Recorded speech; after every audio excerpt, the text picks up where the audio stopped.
I think that's one of the reasons why we have so many conflicts Mm. within the family, because your expectations do not align with your child's expectations. I mean, you're right about doing your best. So as long as it's more of actually doing your best, and it's not being sort of manipulated, because we have children who are very good at that as well. I'm not trying to put down any children, but we have those cases as well. So that's why we'll keep reminding that we're talking about the general norm of these teenagers and how they behave.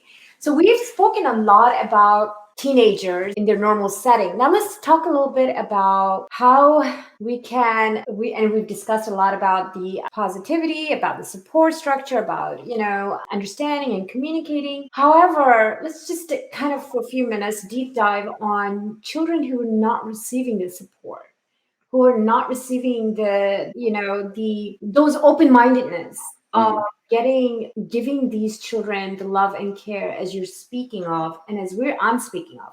What about these children who are depressed or lonely or going through some type of tragic or trauma, and they don't have someone within their parenting circle to help them? How do you suggest whoever's listening, the audience, to pick up on these signals and give them the help that they need? Accept that as a parent, there's a lot you don't know. As, Exactly. as parents, you are the experts of your child. You have known them longer than anyone else. You've been around them more than anyone else. You know their processes, how they think, how they act, all of those things. What most parents don't know is how that lines up with mental health, with Right. lifespan development. And by being able to say, okay, my kid is going through this, I should go to Google, I should join a parent support group, I should research what that is about. A lot of that parenting comes down to being able to say, was my teen trying to communicate? Because whatever they're communicating, even if it doesn't make sense, that's their reality, that's their narrative, that's their experience. And the best thing we can do is learn how to work with that and meet them where they are, as opposed to, again, where we want them to be. Mm.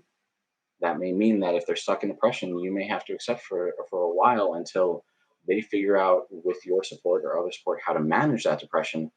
You may have a teen who does a lot of sleeping, or can never make a decision, or is crying at random points and lashing out for things that don't make sense. There's a million different ways that each teen, based off of their diagnosis and based off of their lived experiences, is going to act and going to react. Whether it seems manipulative or aggressive, that is still them doing their best to try and communicate.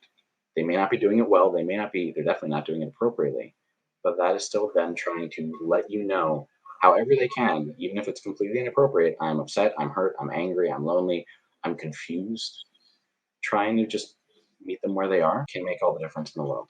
And Mm. it requires a lot of compassion and, to some degree, holding space for them instead of focusing on our own reactions and our own responses to them. Interesting.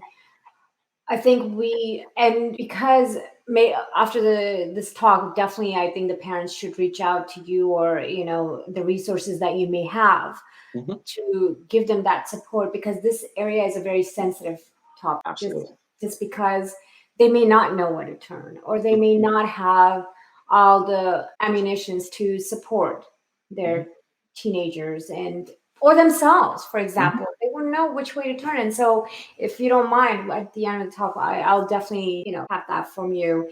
Now let's talk about a little bit on what happens when we are not in alignment with our teenagers. And let's talk about what we can do and support our teenagers to go to the next steps. And what are the negative consequences of not being in alignment with our teenagers?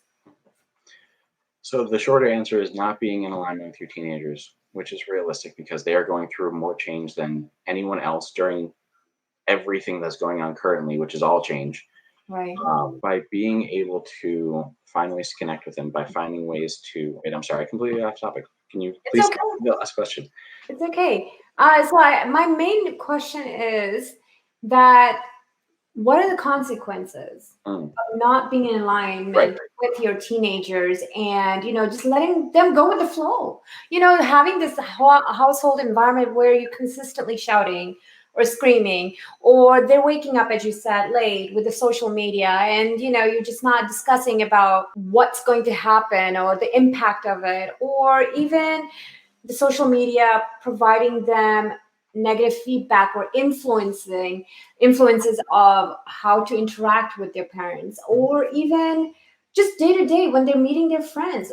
What if there's they're influenced with peer pressure with smoking or doing drugs? What do you think, or how do we prevent ourselves or watch out to make sure that we don't run or fall into these traps of negative consequences later, and that will be extremely negative impact towards our life? Mhm. So what do we do from that angle? Right.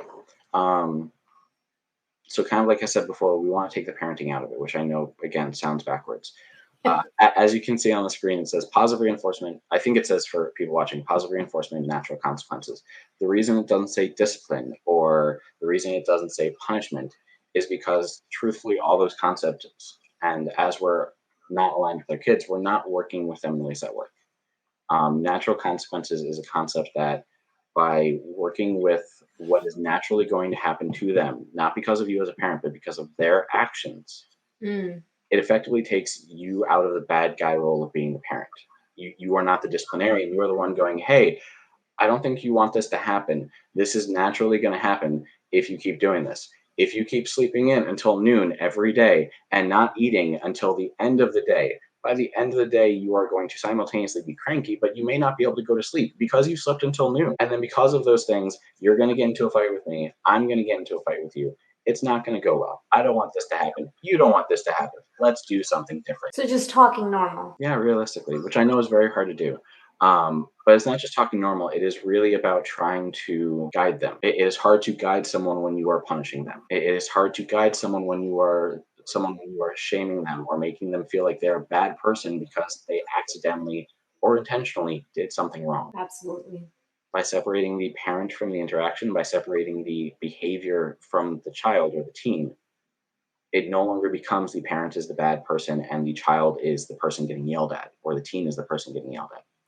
It becomes more of a conversation, Becomes of a power situated conflict. a little more balanced, and it helps them be a little more open to input. Absolutely. I And think that's a key takeaway, is we shouldn't look at it as we are the higher authority. We are supposed to be there to just kind of guide them, maybe a mentor, a guidance, to help them and support them. So maybe just a step removed from the label of as a parent, yes, but internalize that you're a parent, but this is the way to support them. Is that yes, is that okay? that is absolutely okay. As a parent, it is your job to always be there, unconditionally love them, always be compassionate, always do your best. That's really hard to do.